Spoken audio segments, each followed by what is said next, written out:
ये जो भारतीय जनता पार्टी ने आज जो गांवों की ये चौपाल लगाई है, पंचायत की है, उसका नारा हमने दिया है चलो गांव की ओर। मैंने जब पहली प्रेस कॉन्फ्रेंस की थी तो ये कहा था कि सबसे पहले मैं गांवों की पे ध्यान दूंगा, अनाधिकृत कॉलोनियों पे ध्यान दूंगा और झुग्गी झोंपड़ी स्लम के ऊपर ध्यान दूंगा। उसी वायदे के अनुसार अभी हम गांवों में मीटिंग करेंगे और जो गांवों के अंदर विकास नहीं हुआ उस पर अपना पॉजिटिव एजेंडा रखेंगे। हम रखेंगे कि गांव वालों को मुआवजा ज़्यादा मिलना चाहिए। हम रखेंगे सेक्शन 31 जो 80 है उसको ख़त्म किया जाना चाहिए। हम रखेंगे इसके ऊपर गांव के अंदर सड़कें बननी चाहिए, स्कूल बनने चाहिए, चौपालें बननी चाहिए।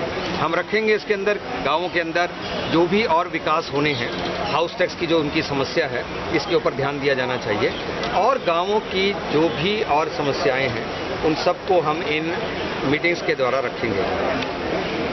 हम अपने आप को वचनबद्ध कर रहे हैं कि हम सत्ता में आएंगे तो गांवों का विकास होगा और हम वो करके दिखाएंगे, चाहे वो सड़कें हो, चाहे वो स्कूल हो, चाहे वो हाउस टैक्स का हो और चाहे वो मुआवजे की बात हो और चाहे गांवों के अंदर रोजगार की बात हो और चाहे गांवों के अंदर बिल्डिंग बायलॉज ना लागू हो, इसकी बात हो। इन सब मुद्दों को हम उठाएंगे। तो आपने यमुना के मुद्दे को भी उठाया है और सड़क पे भी उठाया है। अभी क्योंकि यमुना रक्षक दल ने यमुना मुक्ति पदयात्रा की है और एक अच्छा काम किया है, उस काम के अंदर हमने अपना पूर्ण समर्थन दिया है। ऐसा नहीं है कि यमुना हमारी आंखों से ओझल थी, पर पूछिए उनसे जो 14 साल से राज कर रहे थे, जिन्होंने 3500 करोड़ रुपया खर्च कर दिया। मैं कहता हूं कि उस सबको भी मिट्टी डाल दो और अब मिलकर यमुना को साफ करो। हमने अपनी 9 सूत्री रिपोर्ट बड़ी गंभीरता से जारी की है, जिसमें हमने साफ तौर से कहा है कि ये सीवर प्लांट 37% कम पे काम कर रहे हैं, इनकी क्षमता बढ़नी चाहिए।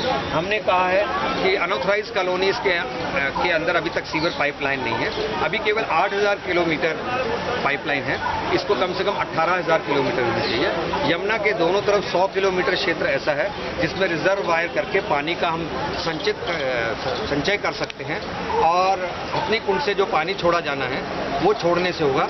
नदी तभी मानी जाती है जब उसमें बहाव होता है, जब उसमें बहाव नहीं होता तो वो नदी नहीं होती।